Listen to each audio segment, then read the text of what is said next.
How are you? And thanks for joining me for another video. I am David B. Lyons and this is another lesson from the Open Author, and this one is on how you can structure your plot. Now this is an area an awful lot of amateur writers fall down on. They don't structure properly, and therefore when it comes to writing that novel they get a couple of thousand words in and they fall flat because they're not quite sure where they're going to go next. So it's a key video. I hope you enjoy it. Why don't we get straight through to the lesson?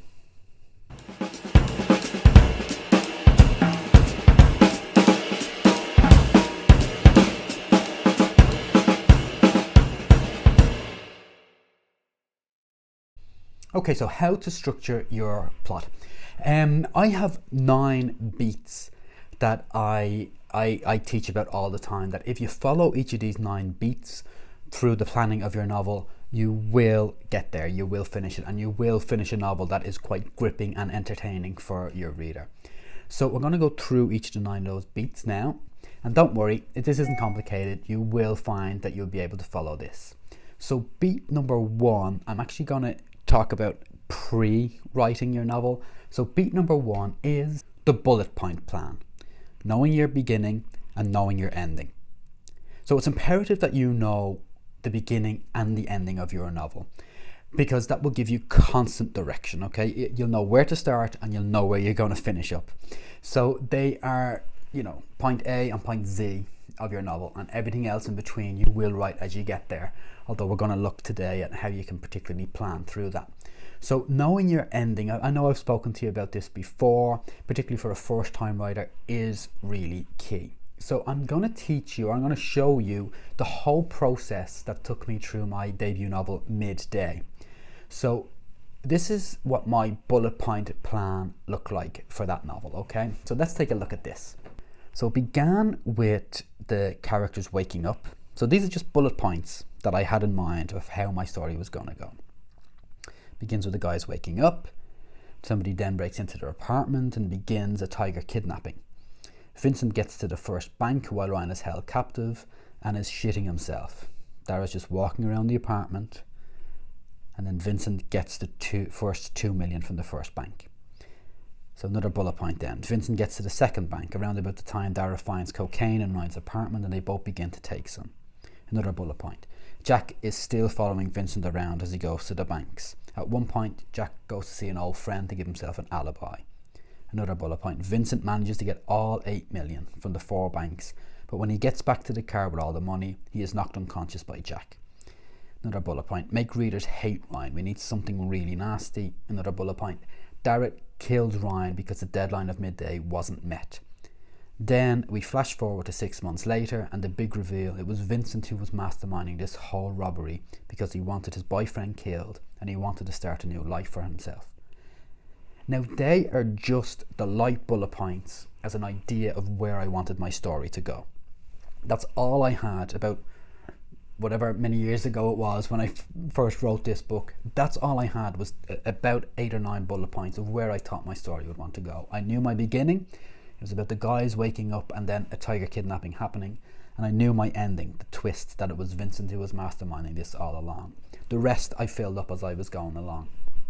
So I want the first thing that you do is to build a bullet point list. Now it doesn't have to be an awful lot of bullet points.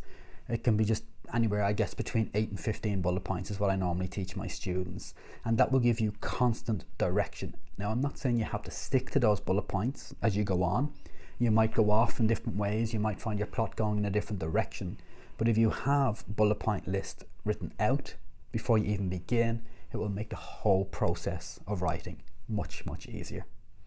Now we're going to move on to the structure that you will undertake as you are actually writing your novel. So beat number 2 for me is the opening. I want you to cause the reader's brows to furrow. So your first 2,000 words are in your novel, which is probably in and around your first chapter, thereabouts. There's nothing strict when it comes to word counts per chapter, but in and around the first chapter, you should really evoke questions within your reader's mind. So you want your reader to have questions whizzing around in their brain, and that's really your job as a writer, okay, to get those questions whizzing pretty much straight away. So questions such as, who is this character? what is this mysterious place, or the holy grail of brow furrowing is, holy shit, what's going to happen next? So that's really what you want your reader to be thinking as they're reading the first 2,000 words of your novel. So let's have a look at how I did this in midday. So this is my opening line. As soon as I wake up, I let out a sigh that probably sounds as if I'm disappointed to be alive. Now that, I guess, already raises a question inside the mind of your reader. They're wondering why this guy has been disappointed to be alive.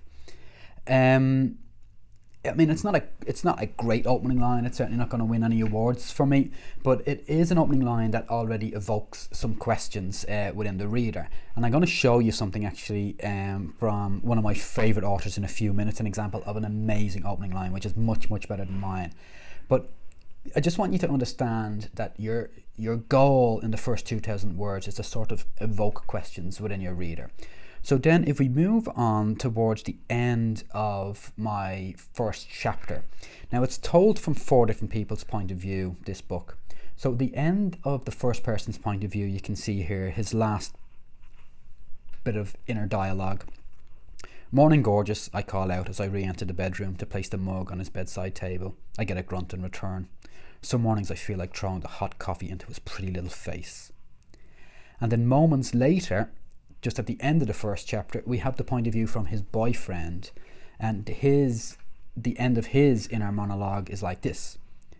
I feel really grateful when he places the mug of coffee on the bedside table beside me, and I know it's cute that he still calls me gorgeous, but some mornings I just want to throw the hot coffee back into his aging face. Now, so that's within my first 2,000 words. I think that's about 1,500 words into my first chapter.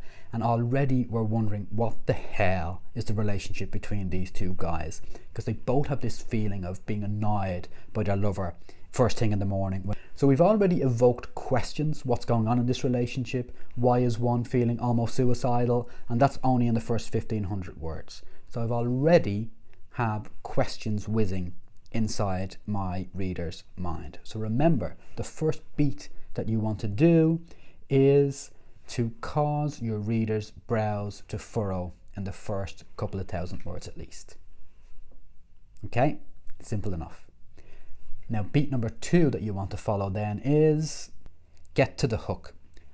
What you should be doing here is making your reader totally invested now. Okay. So this should be somewhere before the first 4,000 words. So we're looking here between 2,000 and 4,000 words where you are revealing your hook. So what you're basically doing is laying down the gauntlet to your reader. You're letting them know what they're in for with this book. Now you can be as clever as you want with this. I mean, some authors are genius with it, and I'm going to show you an example of Liz Nugent now, how she really lays down the gauntlet in her first sentence. So if we look at this is from one of my favourite novels, Lying in Wait, probably my favourite contemporary novel. And this is the opening line.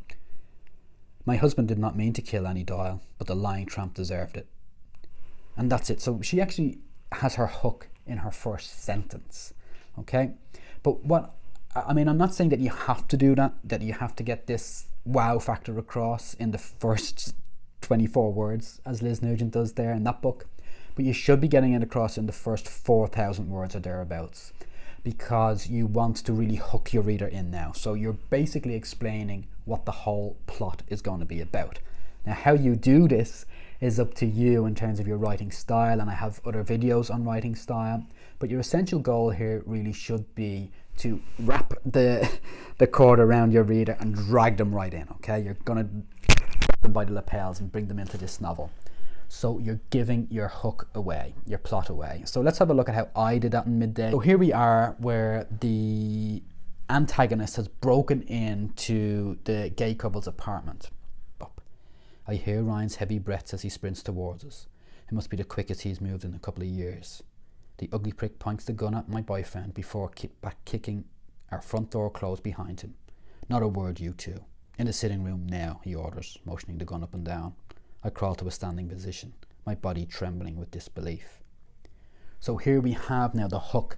The bad guy has broken into our protagonist's apartment. and he's going to hold one hostage and he's going to order the other one to rob 8 million euros from the banks that he manages. So we've got to the hook, the real basic premise or plot point of the story within the first 4,000 words. So that should be beat number 3. Now beat number 4 is B story. So here you're giving context to your reader, but you're also making them hungry to get back to the main plot. So this is much more important than most people think. And it's also actually a lesson I need to learn when I began writing at first. So it's about relaxing on your plot, taking your foot off the gas, because remember, I've just revealed, for example, that these guys have to rob 8 million while one is held hostage, and now I'm just going to pull back on the reins from stepping up the gears and give some backstory, or B story as I call it, okay? So let's have a look at an example of how I did this.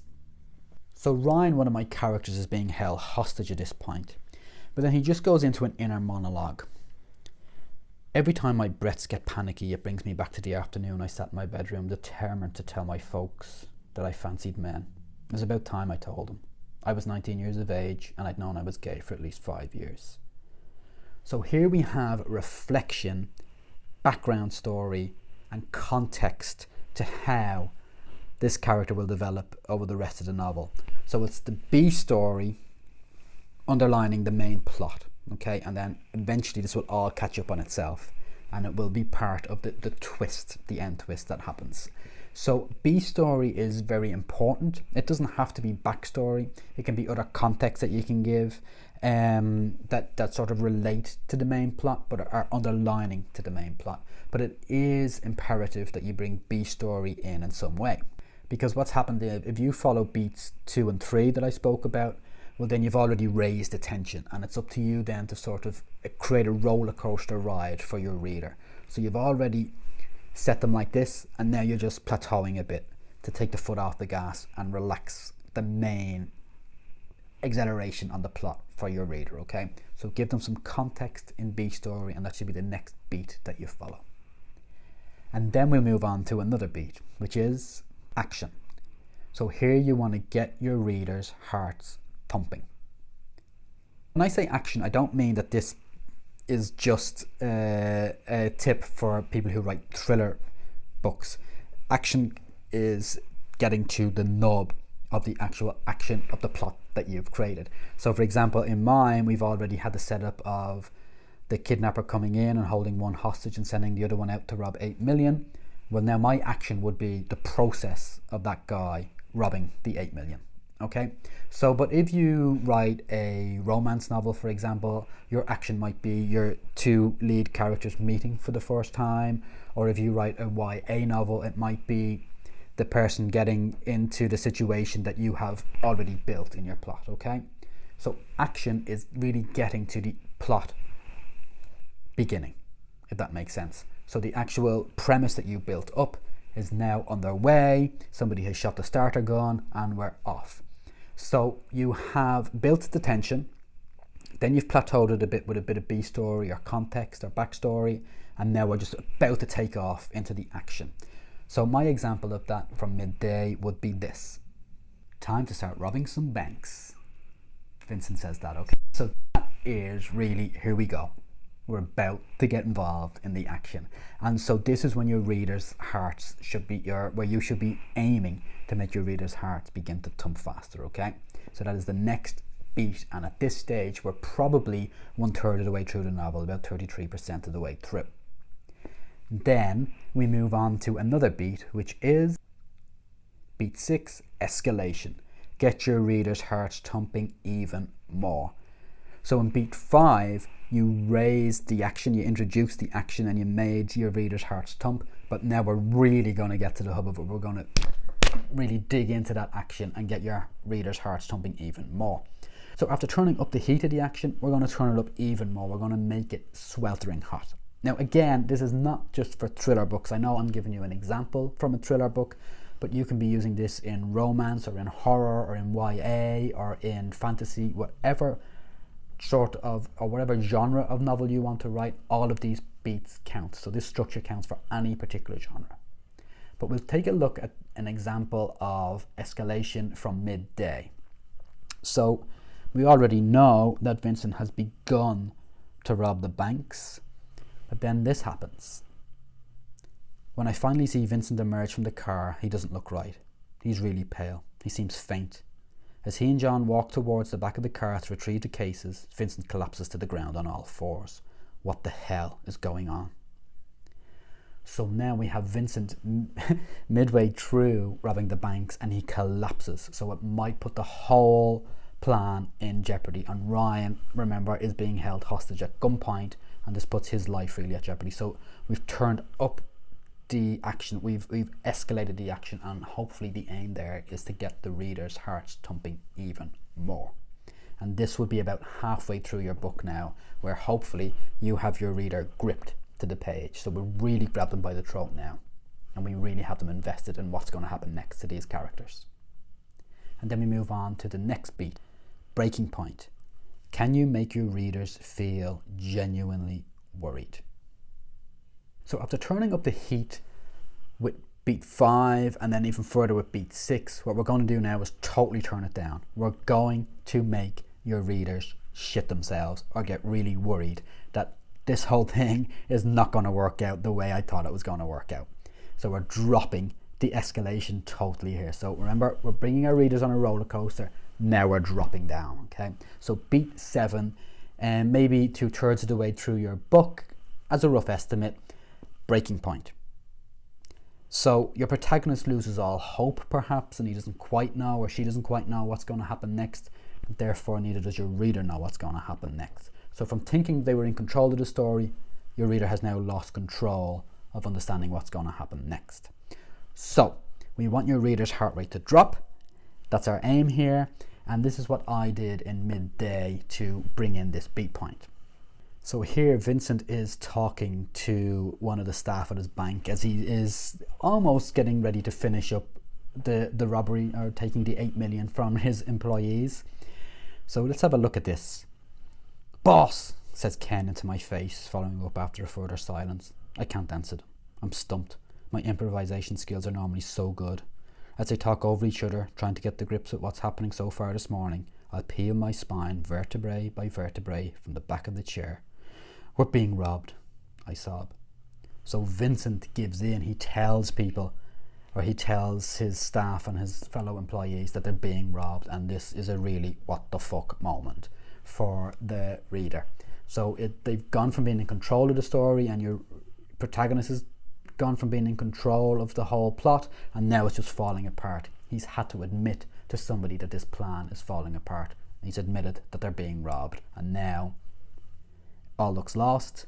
Ryan's life is in trouble. Doesn't look like Vincent is going to get the money and then get back to the apartment in order to save his boyfriend's life.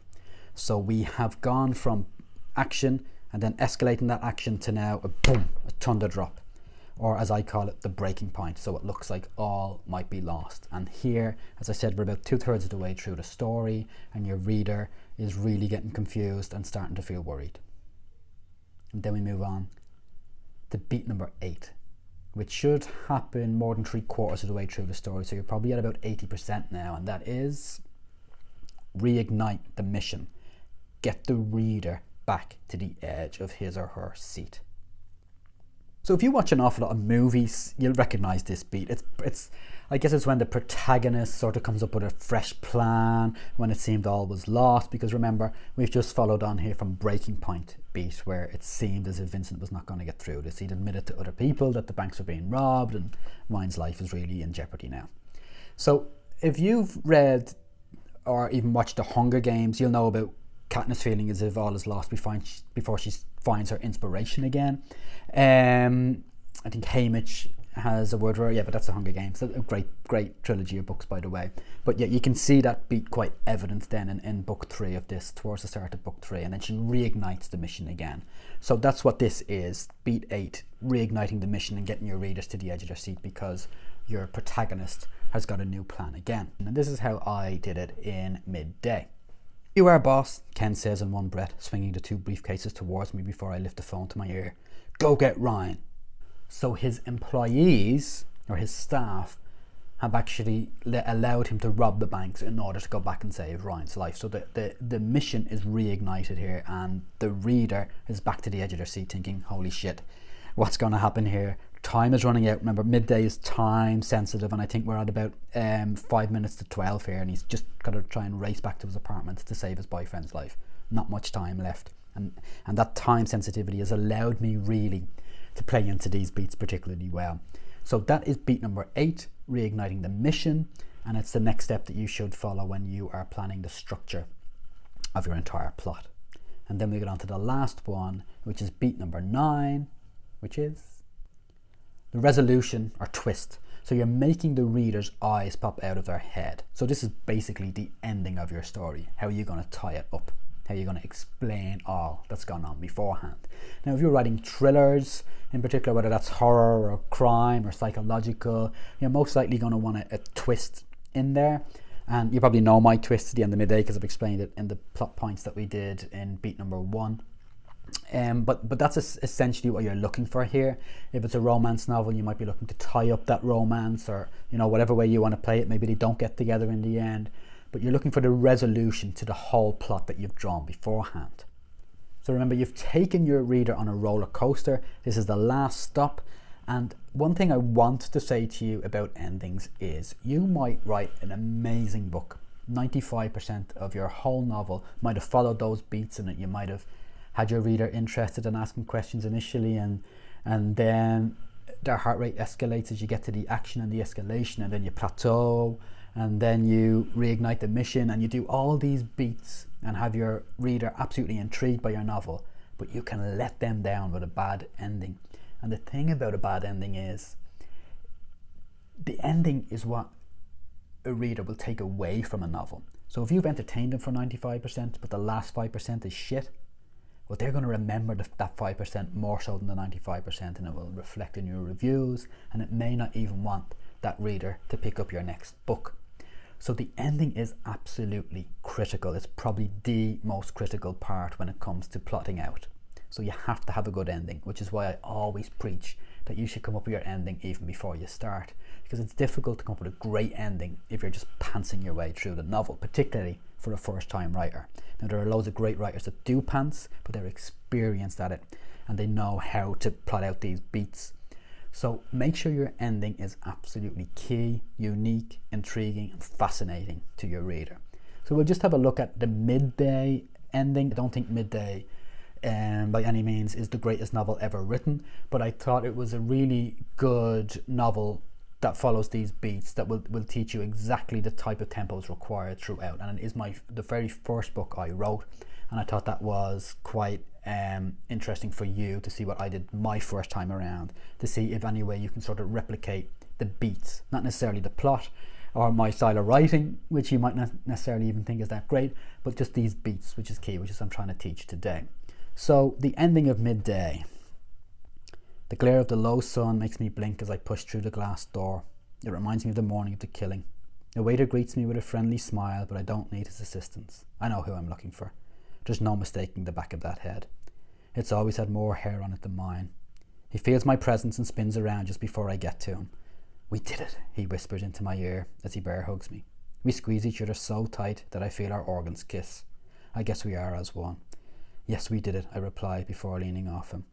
I never doubted my brother would pull this off. Jack had new passports and identification set up for us through his, and yada yada. So Jack and Vincent were brothers all along who had planned this heist in order to kill Ryan and get away with €8 million, because Ryan has really, really bad backstory, which you will learn if you want to read the book. And that's a great example of B story sort of adding up and meeting the end plot point as we get to the culmination. So they are the 9 beats that I teach my students on a regular basis. They are by no means commandments. I don't command that you use them, but it's a really, if you write out these 9 beats and try to follow them, well, then you are definitely structuring your novel in the right direction. Now, I have to say that they are massively influenced by Blake Snyder's beat sheet. So this is my sort of toned down version of that. If you want to Google Blake Schneider, he's sort of well renowned for particularly building a beat sheet in what way your plot should go. And I think he deals with 15 or 16 plot points. I narrow it down to 9 for my students. But if you are to take my course at theopenauthor.com, I totally go into this in much more detail. So I hope this has helped you in some way, with even how you would structure a novel. For more details, do visit my website. That's theopenauthor.com. Check around. There will be more videos there that will help you. If you have any questions, absolutely feel free to get in touch. There is a Facebook group, Future Author Society, which is related to The Open Author, and I'm on there, and I will help you out if you want to send samples of your work or you want to ask any questions. There are other fellow authors, perhaps in the same boat as you, starting out, who really want to write a debut novel. So we're all there to help each other. So do visit that, and until then, I'll see you around.